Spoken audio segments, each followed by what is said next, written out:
మహారాష్ట్రకు సంబంధించినటువంటి దాంట్లో పవన్ కళ్యాణ్ ప్రచారం చేసినటువంటి స్థానాలన్నిటిలో కూడా మెజారిటీ 10-12 స్థానాల్లో ఆయన ప్రచారం చేస్తే 8 స్థానాలకు పైగా బీజేపీ శివసేన కూటమి గెలవడం అనేటువంటిది పవన్ కళ్యాణ్కు మహారాష్ట్రలో ఉన్నటువంటి చరిష్మా పెంచేటువంటి అవకాశం ఉంది. సనాతన ధర్మ బోర్డు వచ్చిన తర్వాత హిందుత్వవాదిగా పవన్ కళ్యాణ్కు ఉన్నటువంటి క్రేజీ వాళ్ళ భారతీయ జనతా పార్టీ మరింతగా ఉపయోగించుకునేటువంటి అవకాశం కూడా ఉన్నది. దాంతో ఇప్పుడు మా పవన్ కళ్యాణ్ రూపంలో భారతీయ జనతా పార్టీకి ఒక మంచి star campaigner దొరికినట్టుగా Bharatiya Janata party జాతీయ నాయకత్వం కూడా గుర్తిస్తుంది. అటు తమిళనాడులో తమిళం మాట్లాడగలడు, ఇటు మరాఠీ మాట్లాడగలడు, అటు తెలుగు మాట్లాడగలడు. ఆంధ్ర, తెలంగాణ, తమిళనాడు, మహారాష్ట్ర 4 రాష్ట్రాలు, కర్ణాటక వెళ్ళినా కూడా ఆయనకు ఉండేటువంటి క్రేజీ కర్ణాటకలో ఉండేటువంటి తెలుగు మాట్లాడేటువంటి వాళ్ళది ఉంటుంది. కాబట్టి సహజంగా ఆయనను భారతీయ జనతా పార్టీ వదులుకునేటువంటి ప్రయత్నం చేయదు. పవన్ కళ్యాణ్ ఒక మెట్టెక్కినట్టుగా ఎన్డీఏ కూటమిలో తను ఇంకొక మెట్టెక్కినట్టుగా మనం ఈ ఎన్నికల ఫలితాలు నిర్దేశిస్తున్నాయి. ఇది ఒక అంశం. రేవంత్ రెడ్డి ప్రచారం చేసినటువంటి చోట్ల ఎక్కడ కూడా కాంగ్రెస్ పార్టీ గెలవకపోవడం అనేటువంటిది రేవంత్ రెడ్డి సర్కార్కు, రేవంత్ రెడ్డికి వ్యక్తిగతంగా కొంత మైనస్గా ఉండేటువంటి అవకాశం కనబడుతున్నది. ఇప్పుడు ఆయన ఎక్కడెక్కడ ప్రచారం చేశాడు, ఎక్కడెక్కడ గెలిచినా 1-2 స్థానాల్లో గెలిచినా పెద్దగా లెక్కకు వచ్చేటువంటి పరిస్థితి లేదు.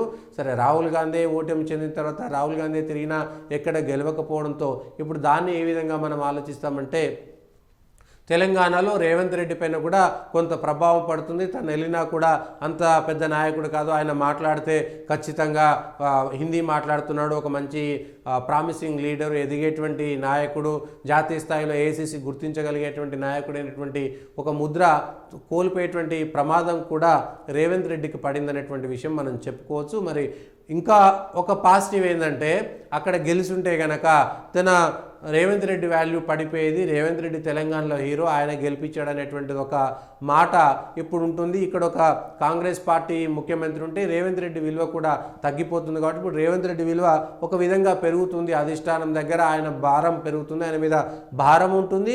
అదేవిధంగా నేషనల్ పార్టీ వాళ్ళ రేవంత్ రెడ్డి మీద ఆధారపడాల్సినటువంటి పరిస్థితి కూడా ఉంటుంది. కాబట్టి ఎందుకంటే జార్ఖండ్లో గెలిచినా కూడా అక్కడ కాంగ్రెస్ ముఖ్యమంత్రి కాడు, జేఎంఎం ముఖ్యమంత్రి అవుతాడు. కాబట్టి కాంగ్రెస్ ముఖ్యమంత్రిగా ఉన్నటువంటి రేవంత్ రెడ్డి పైన మరొకసారి భారం ఉంటుంది. జాతీయ స్థాయిలో ఆయనకు ఉండేటువంటి విలువ ఖచ్చితంగా ఉండాల్సినటువంటి అవసరం ఉంది. ఒక స్థానం కాంగ్రెస్ తగ్గింది, మనం మాట్లాడుతుంటేనే ఇంకొక 2 స్థానాలు అటు ఇటుగా వెళ్ళేటువంటి అవకాశం ఉంది. శివసేన 56 స్థానాల్లో గెలిచినటువంటి దానికంటే కాంగ్రెసు, ఉద్ధవ్ ఠాక్రే, శరద్ పవార్ కలిసి 3 పార్టీల యొక్క ఎమ్మెల్యే స్థానాలు ఒక శివసేన అంతా కూడా రాకపోవడం అనేటువంటిది చాలా పెద్ద మైనస్. ఆ పార్టీలు కోలుకోలేనటువంటి దెబ్బ మహారాష్ట్రలో పడతాయి. ఈ ప్రభావం దేశమంతా పడుతుంది.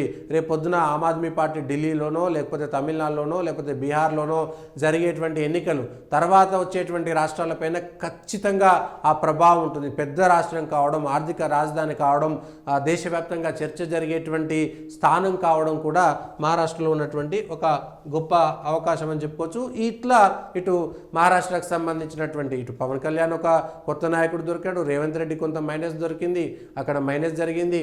అదేవిధంగా దేవేంద్ర ఫడ్నవీస్ లాంటి నాయకుడు, స్టామినా ఉన్నటువంటి నాయకుడుగా మహారాష్ట్రలో ఎదిగాడు.